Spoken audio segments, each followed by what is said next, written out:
Genesis chapter 2, verses 1 through 25. Thus the heavens and the earth and all the host of them were finished, and on the seventh day God ended his work which he had done, and he rested on the seventh day from all his work which he had done.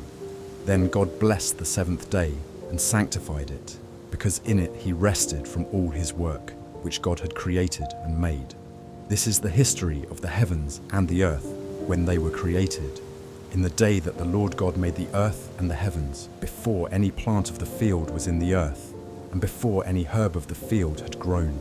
For the Lord God had not caused it to rain on the earth, and there was no man to till the ground. But a mist went up from the earth, and watered the whole face of the ground. And the Lord God formed man of the dust of the ground, and breathed into his nostrils the breath of life, and man became a living being. The Lord God planted a garden eastward in Eden, and there he put the man whom he had formed. And out of the ground the Lord God made every tree grow that is pleasant to the sight, and good for food. The tree of life was also in the midst of the garden, and the tree of the knowledge of good and evil. Now a river went out of Eden to water the garden, and from there it parted and became 4 riverheads. The name of the first is Pishon. It is the one which skirts the whole land of Havilah, where there is gold. And the gold of that land is good. Bdellium and the onyx stone are there. The name of the second river is Gihon. It is the one which goes around the whole land of Cush. The name of the third river is Hiddekel. It is the one which goes toward the east of Assyria. The fourth river is the Euphrates. Then the Lord God took the man and put him in the Garden of Eden to tend and keep it. And the Lord God commanded the man, saying, Of every tree of the garden you may freely eat, but of the tree of the knowledge of good and evil you shall not eat. For in the day that you eat of it, you shall surely die. And the Lord God said, It is not good that man should be alone.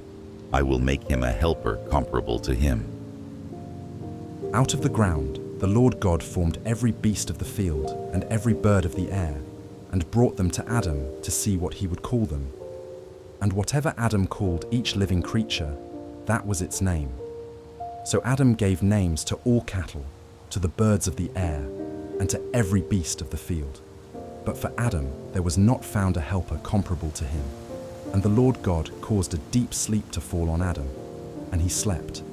And he took one of his ribs, and closed up the flesh in its place. Then the rib which the Lord God had taken from man, he made into a woman, and he brought her to the man. And Adam said, This is now bone of my bones and flesh of my flesh. She shall be called woman, because she was taken out of man. Therefore a man shall leave his father and mother and be joined to his wife, and they shall become one flesh. And they were both naked, the man and his wife, and were not ashamed.